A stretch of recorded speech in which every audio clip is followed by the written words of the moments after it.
Testamento de Maria Felisberta da Silva, mais conhecida como Maria Tangará, datado de 27 de novembro de 1836 e apresentado em 26 de janeiro de 1837, oferece uma janela detalhada para a sociedade brasileira do século XIX, particularmente no que concerne à estrutura familiar, relações de propriedade e prática religiosa. Maria Felisberta se identifica como filha legítima de Miguel Gonçalves Palmeira e Dona Ana Teresa da Silva, naturais de Congonhas de Sabará. Ela destaca que não recebeu herança de seus pais, sugerindo que sua situação econômica era independente do legado parental. Casada com o sargento Mor Inácio Joaquim da Cunha, Maria lista 9 filhos, incluindo Delfina, Ildefonso, Pulquéria, Gomes, Lino, Basílio, Matildes, Porcina e Balbina. Esta estrutura familiar numerosa é típica da época, refletindo a importância da família extensa na sociedade colonial. Herança e distribuição de bens. Maria Felisberta faz um detalhamento minucioso das disposições de sua terça parte da herança que podia ser livremente distribuída conforme a legislação da época. Este aspecto do testamento é crucial para entender as relações de propriedade e a importância dos bens móveis e imóveis, refletindo a complexidade da sociedade escravocrata e patriarcal da época, incluindo escravos, que eram uma parte significativa da riqueza. Filhos e netos. Ela distribui bens tanto entre seus filhos quanto entre seus netos, estabelecendo claramente os herdeiros e suas partes na herança. A presença de testamenteiros, seu marido, seu filho Ildefonso e seu filho Basílio, indica a necessidade de garantir a execução fiel de suas vontades. Escravos. A distribuição de escravos como parte da herança evidencia a mercantilização de pessoas, prática comum na época. Escravos como Rufino, Teresa, Luísa e outros são mencionados como bens significativos a serem legados aos filhos. Bens materiais. Os escravos mencionados no testamento são destacados como valiosos bens patrimoniais. Além dos cativos, Maria Felisberta lega quantias de dinheiro, animais, cavalos, éguas, vacas e objetos pessoais, arreios e estribos de prata, refletindo a diversidade de bens que compunham a riqueza pessoal. Práticas religiosas. Maria se declara católica romana fiel à fé em que viveu. Ela deseja um funeral simples, no hábito de São Francisco, e solicita um oitavário de missas para sua alma. Este aspecto do testamento ressalta a profunda influência da religião na vida cotidiana e nas disposições finais das pessoas durante o século XIX. Testamenteiros e prazos.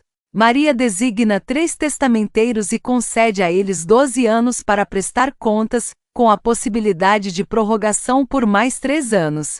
Esta cláusula reflete a complexidade e a extensão dos processos de inventário e partilha na época. Aspectos específicos do testamento de Maria Felisberta da Silva. Contexto da escravidão no século XIX. No Brasil do século XIX, a escravidão era uma instituição central na economia e na sociedade. Os escravos eram fundamentais para a produção agrícola, mineração e serviços domésticos. Eles eram considerados propriedade dos seus senhores e frequentemente incluídos em heranças como bens móveis. Escravos citados no testamento.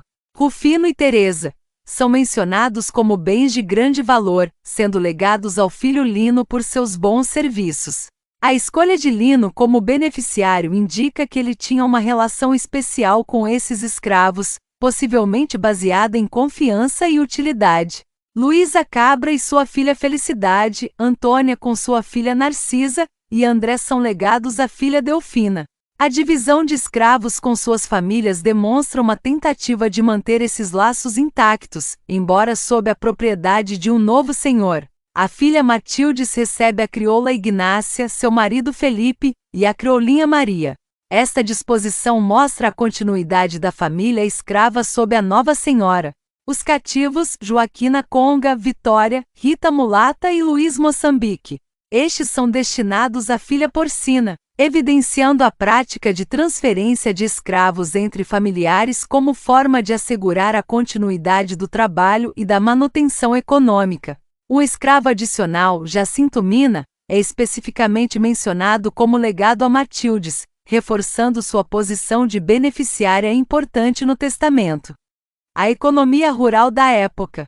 A menção a animais como cavalos, éguas e vacas no testamento de Maria Felisberta destaca a importância da pecuária na economia rural mineira do século XIX. Os animais eram essenciais não apenas para o trabalho agrícola, mas também para transporte e como indicadores de status social.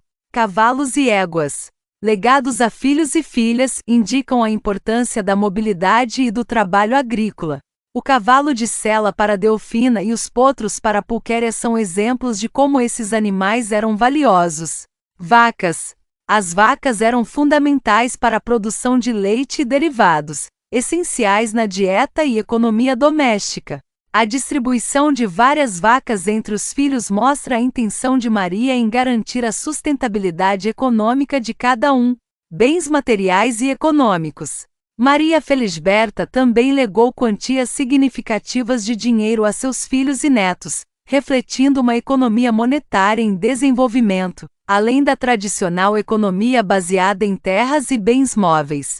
Quantias como R$ 400.000 para Ildefonso e Pulquéria, e R$ 300.000 para Lino, indicam a tentativa de prover recursos financeiros imediatos. Religião nas disposições testamentárias. Maria se declara católica romana e deseja um funeral simples, no hábito de São Francisco. Este pedido reflete a humildade e devoção, comuns entre os membros das irmandades religiosas. A solicitação de um oitavário de missa sublinha a crença na importância das orações para a alma dos falecidos. Participação das irmandades. A menção ao hábito de São Francisco indica a filiação de Maria a uma irmandade franciscana, comum na sociedade colonial, onde as irmandades desempenhavam um papel importante na vida religiosa e social. Elas forneciam suporte espiritual e muitas vezes material para seus membros. O Testamento de Maria Felisberta da Silva é um documento multifacetado que revela muito sobre a vida e as práticas da elite mineira do século XIX.